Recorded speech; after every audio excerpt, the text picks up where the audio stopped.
How are y'all doing? You made it.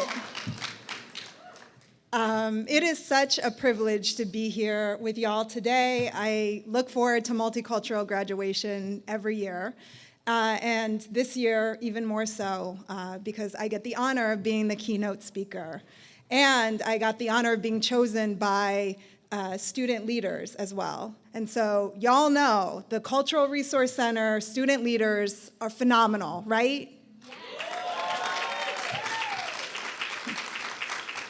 So this is definitely a huge honor for me to be chosen. This is an incredibly important event for each of us here, in the front and in the back. Students, obviously, parents, friends, family, loved ones, faculty, and staff.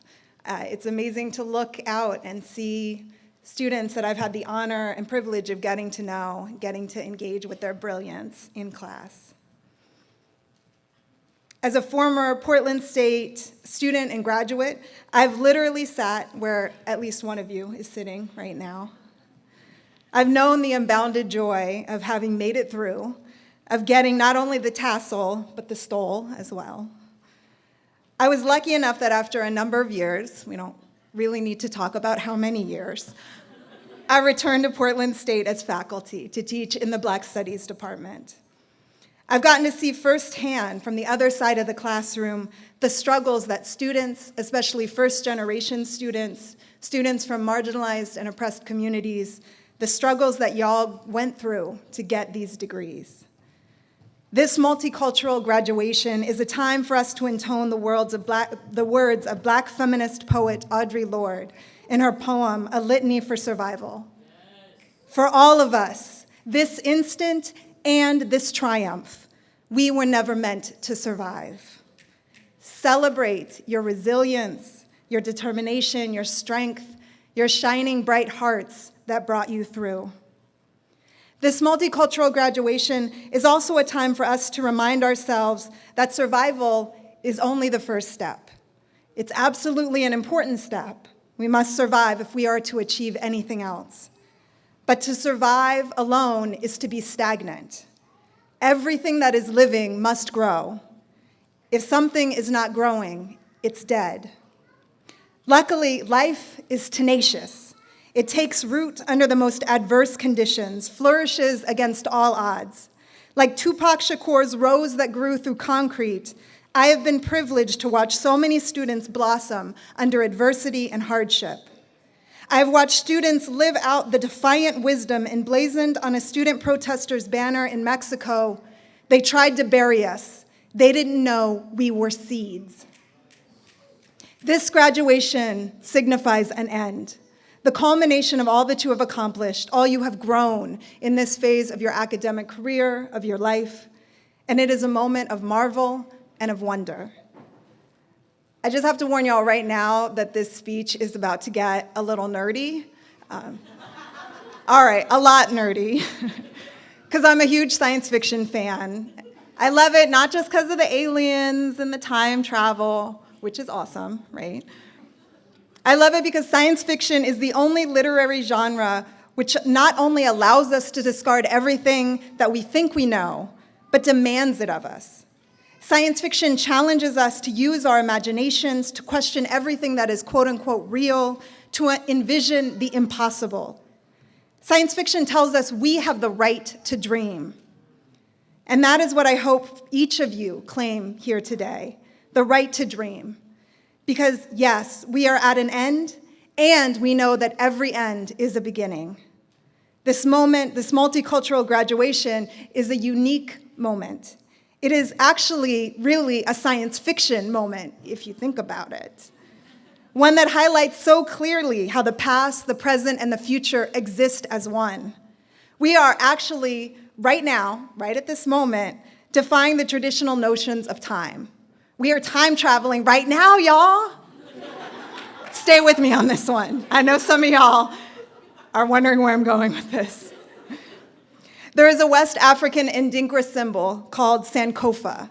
And in fact, there's a version of it on your stoles and in your program. It's clearly an incredible and foundational symbol. There are a number of different variations of what that symbol looks like.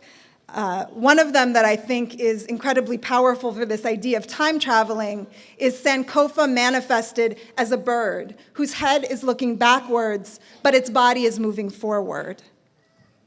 The idea it embodies is that the past is what carries us forward, that the past is not dead and gone, but walks with us as we move through life. Y'all, this is what quantum physics is just beginning to recognize, right? That our notions of time as an absolute linear progression are completely wrong. Communities of color have grasped since forever ever what science is just beginning to tell us, that the past is never really the past. What those who have come before have survived, what they protected, what they grew in hostile soil, this is as present as the air that we are all breathing right now. All moments of time live as one. Right now, your past is sitting next to you. The present is holding your hand, and the future is opening the door for you to move through. And you are the culmination of so many dreams, each and every single one of you. This is not just one generation of dreams that you embody.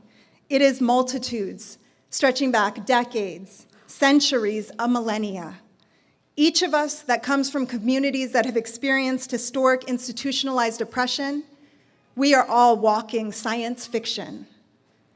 Someone was told that the world that would create you was impossible, was just a fantasy. That world, they were told, was science fiction. And someone defied that idea. They dreamed you up and then bent reality, re-envisioned all of existence to create you. I've edited an anthology of radical science fiction, Octavia's Brood. I saw my nerds. Hey. And my co-editor, Adrienne Marie Brown, and I are both Black women. And for us, this idea is incredibly important. We think of our Black ancestors in chains, who had no reason to believe that an end to chattel slavery was possible, who were in fact told by everything in society that it was a complete impossibility that chattel slavery would end, utterly unrealistic, nothing but a dream. And those enslaved Black folks closed their eyes, unshackled their imaginations. They dreamed a forbidden world, and then they rewrote the whole of history to bring us into existence. They knew the truth that those in power work so hard to keep from them, that once our imaginations are unshackled, liberation is limitless.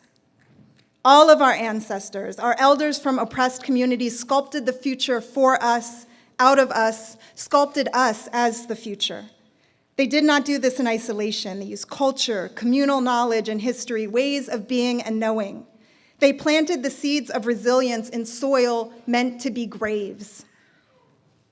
Our ancestors did this communally, coming together to breathe life into the future. Each of their roles was a vital, irreplaceable piece of a collective whole. Just as your graduation now is about a collective whole coming together, reaching from the present, from those folks sitting back here behind you, reaching through you and your own incredible efforts that have brought you to this moment. I want to quote an episode of Star Trek, Deep Space Nine. Yes, I did just say that. I went there. One of the characters on Star Trek, Deep Space Nine was told, "You are the dreamer and the dream." Being the culmination of your ancestors, your families, your community's dreams, that is not a passive thing. Others struggled, fought, they bled, and sometimes died for the right to even believe each of you could exist. They carved out for you the right, the responsibility, and the ultimate privilege to continue this unbroken lineage of imagining new, just worlds, and then doing the hard, difficult, and inspiring work of pulling those new worlds out of dreams and into reality. You are their dream, and you are the dreamer of new, incredible dreams they could not have even imagined. So as you move forward in your life, I encourage each and every one of you to take dreaming incredibly seriously, Dreaming is serious business, y'all. Conceive your futures thoughtfully and with purpose. Ask yourself, what do you want to add to this lineage of freedom visions you are inextricably a part of? And I would just really ask y'all to not limit yourselves. Dream as many dreams as you can. And please, please, don't start with the question, what is realistic? If our ancestors had started with that question, none of us would be here, right? Because every real, substantive, social change that has ever happened was considered to be utterly unrealistic at the time that it happened. So don't start with what other people are telling you is realistic or possible. Start with the questions, what is the world I want to live in? And who do I want to be in that world? And then put in the glorious work to give those dreams voice and legs. Poet Mark Gonzalez wrote, "Look up, see that shining brilliance defying gravity, take note of how they float free. For those are not only stars, they are our relatives." This is not actually just beautiful poetics. Physics has proven this to be true. I told y'all it was gonna get nerdy. I warned you. We are, each of us, stardust. We are made of the same material as the lights humans have seen sparkling in the night sky for eons. Those stars have meant so much to humanity. They are how we understood our lives, ourselves, how we knew when to plant, when to harvest, when to seek warmer environments. And for many, in my case specifically for enslaved Black folks, they shone literally as beacons of freedom. The North Star led countless runaway escaped Black folks to the North, to freedom. Through untold horrors and physical hardships, the North Star was companion, confidant, and guide to liberation. Scientists believe that before the Big Bang, we were all a part of one infinitely dense mass. You know, not just us here or us on this planet, everything. Everything in the universe was once one. That means we are connected to each other, to everything on this planet, to those stars, to this infinite, vast, and ever-expanding universe.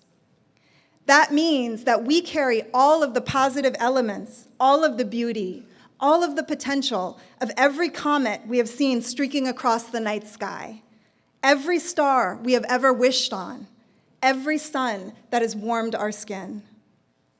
My hope for each of you as you reach this end that is not just an end, but a beginning, is that you will be limitless like the universe, life-sustaining like this earth we call home, that you will be visionary like your ancestors before you.